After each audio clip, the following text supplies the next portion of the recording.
Cyber crime police station ખાતે એક ફરિયાદ એફઆઈઆર દાખલ થયેલી હતી,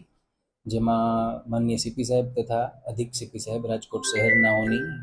સૂચના હતી કે આરોપીઓને તાત્કાલિક પકડવામાં આવે, જે અંતર્ગત ડીસીપી ક્રાઇમ સાહેબ, પાર્થરાજસિંહ ગોહિલ સાહેબ તથા સાયબર ક્રાઇમ પોલીસ સ્ટેશનની પીઆઈ હેઠળ એક ટીમ બનાવવામાં આવી હતી. અને આ ટીમ જણકાટ સાહેબ, પીઆઈ જણકાટની ટીમ આ આરોપીને શોધમાં હતી. એ દરમિયાન જ્યારે ટેકનિકલ સોર્સિસથી તપાસ કરી તો જાણવા મળ્યું કે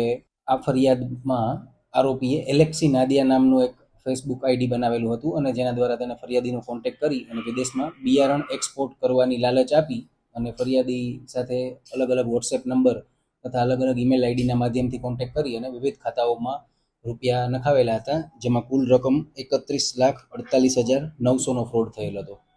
આના અંતર્ગત આરોપીએ એલેક્સી નાદિયા નામનું એક ફેસબુક આઈડી બનાવેલું હતું અને તેના દ્વારા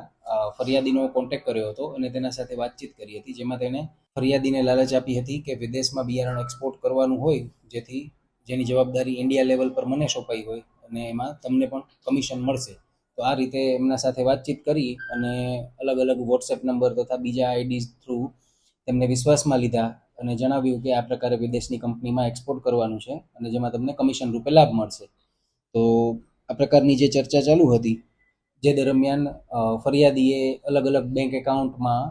રૂપિયા ટ્રાન્સફર કરી અને બિયારણના ઓર્ડર કરેલા, અને એ રીતે કુલ ઘણા ઓર્ડર બાદ એમની પાસે કુલ 31,48,900 રૂપિયાનો ફ્રોડ કરવામાં આવેલો હતો. ત્યારબાદ જ્યારે ફરિયાદ દાખલ કરવામાં આવી તો એલેક્સી નાદિયા નામના ફેસબુક પ્રોફાઇલની ટેકનિકલ તપાસ ચાલુ કરવામાં આવેલી, જેમાંથી એક ઈમેલ એડ્રેસ મળેલ અને તેનાથી આગળ જ્યારે સાયબર લેબ અને પીઆઈ જણકાટની ટીમે જ્યારે ટેકનિકલ તપાસ કરી તો તે તપાસમાં વિવિધ એકાઉન્ટ, ઈમેલ આઈડીની માહિતીઓ આવી તથા મોબાઈલ નંબરની માહિતી આવી, જેના પરથી લોકેશન ટ્રેક કરવામાં આવ્યું તો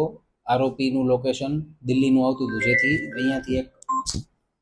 ટીમ પીઆઈ જણકાટ સાથે એક ટીમ રવાના કરવામાં આવી અને ત્યાં તપાસ કરતા ટેકનિકલ અને હ્યુમન ઇન્ટેલિજન્સનો ઉપયોગ કરી અને આરોપીને અટક કરવામાં આવેલો હતો. અને આરોપીનું નામ છે ઓકાફોર કિંગ્સલે ન્વેકે, જે મૂળ નાઇજીરિયાનો નિવાસી છે અને 38 વર્ષનો છે. તેની અટક કરી અને હાલ એને પોલીસ કસ્ટડીમાં રાખેલ છે અને આમાં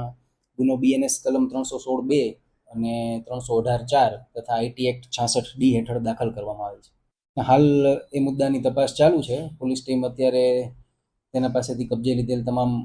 ઇક્વિપમેન્ટ્સની તપાસ કરી રહી છે અને તેની પૂછપરછ કરી રહી છે. તેમાં જો આગળની કોઈ માહિતી મળશે તો એ માહિતી આપવામાં આવશે.